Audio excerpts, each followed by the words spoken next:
తెలంగాణ సచివాలయంలో కీలక సమావేశం జరుగుతోంది. జిల్లాల కలెక్టర్లతో సీఎం రేవంత్ రెడ్డి భేటీ అయ్యారు. ఈ నెల 6 నుంచి జూన్ 12 వరకు 99 రోజుల పాటు ప్రజాపాలన ప్రగతి ప్రణాళిక కార్యక్రమాలు నిర్వహించబోతున్నారు. అయితే ఈ కార్యక్రమాలకు సంబంధించిన ఏర్పాట్లు ప్రణాళికలపై కలెక్టర్లకు ముఖ్యమంత్రి దిశానిర్దేశం చేస్తున్నారు. ఇదే అంశానికి సంబంధించి మరింత తాజా సమాచారం మా కరెస్పాండెంట్ ఏవై స్వామి లైవ్ ద్వారా అందిస్తారు. స్వామి, చెప్పండి, ఈ సమావేశంలో ఎలాంటి అంశాలకు సంబంధించి చర్చించే అవకాశాలు ఎక్కువగా కనిపిస్తున్నాయి? శివాని, ఈరోజు ఉదయం 9:30 గంటల నుంచి జిల్లా కలెక్టర్లతోటి కూడా సమావేశం కొనసాగుతుంది. ఈ సమావేశంలో ఉదయం సెషన్లో సిఎస్ రామకృష్ణారావు, ఇటు ఒకవైపు హౌసింగ్ శాఖ మంత్రి పొంగులేటి శ్రీనివాసరెడ్డి అంతా కూడా పాల్గొన్నారు.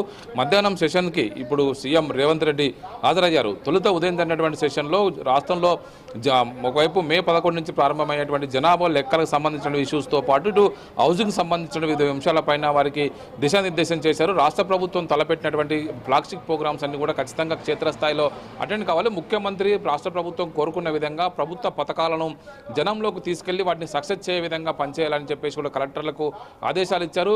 మరియు దానికి మధ్యాహ్నం తర్వాత ఇప్పుడు కొద్దిసేపటి క్రితం 2 గంటల తర్వాత నుంచి ప్రారంభమైనటువంటి సెషన్లో సీఎం రేవంత్ రెడ్డి అటెండ్ అయినటువంటి ఈ సమావేశంలో కలెక్టర్లతో సీఎం రేవంత్ రెడ్డి ఒకవైపు ఇటు దీనికి సంబంధించినటువంటి ఇష్యూలో మార్చి 16 నుంచి ఈ నెల 6 నుంచి ఒకవైపు జూన్ 12 వరకు, మొత్తం మార్చి 6 నుంచి జూన్ 12 వరకు ఈ 99 రోజుల ప్రజాపాలన ప్రగతి ప్రణాళిక పేరుతోటి ఒక 99 రోజుల ఒక ప్రోగ్రామ్ని అయితే రాష్ట్ర ప్రభుత్వం తీసుకుంది. ఈ ప్రోగ్రాంలో అనేక పథకాలకు సంబంధించినటువంటి ఇష్యూస్ని చేపట్టి వాటిని అన్ని కూడా జనంలోకి తీసుకెళ్లి ఈ ప్రభుత్వ పథకాలను సక్సెస్ఫుల్గా జనంలోకి వెళ్ళే విధంగా ప్రయత్నం చేస్తున్నారు.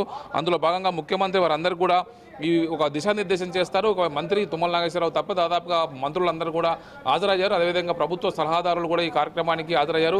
కలెక్టర్ల మీటింగ్లో రాష్ట్ర ప్రభుత్వం చేపడుతున్నటువంటి ఎన్ని సంక్షేమ కార్యక్రమాల విషయంలో కలెక్టర్లకు పూర్తి స్థాయి ఒకవైపు ఒక దిశానిర్దేశం అయితే సీఎం రేవంత్ రెడ్డి మంత్రులు చేస్తారు. దీనికి సంబంధించినటువంటి ఇష్యూస్లో ఒకవైపు దేశవ్యాప్తంగా కూడా ఒకవైపు జనగణనకు సంబంధించినటువంటి కీలకమైన ఇష్యూ కాబట్టి జనగణనకు సంబంధించినటువంటి ఇష్యూస్లో ఖచ్చితంగా దీన్ని ఫాలో కావాలి. మే 11వ తేదీని తొలగితే జనగణన మొదలవుతుంది కాబట్టి దానికి సంబంధించిన ఇష్యూలో కూడా పూర్తి స్థాయిగా డిజిటల్ రూపంలో చేస్తున్నారని చెప్పేసి కూడా తెలుస్తుంది. మొబైల్ యాప్ ద్వారా రియల్ టైంలో వీటిని చేస్తూపోతున్నారు. దీనికి సంబంధించిన ఇష్యూస్ అన్నింటినీ కూడా ఏ విధంగా ఉంటే వాటిని ఏ విధంగా సక్సెస్ఫుల్గా చేయాలి. దేశంలో తెలంగాణ ఇప్పటికే కులగణన చేసి ఒక రోల్ మోడల్గా నిలిచింది. ఇప్పుడు జనగణనలో కూడా కులగణన ఉంటుంది. మిగతా అన్ని రకాల ఒకవైపు వివరాలు సేకరిస్తారు కాబట్టి కేంద్ర ప్రభుత్వం ఇచ్చినటువంటి ఈ మొత్తం ప్రోగ్రామ్ను సక్సెస్ చేయాలని చెప్పేసి సిఎస్ రామకృష్ణారావు కలెక్టర్లకు ఇప్పటికే వివరించారు.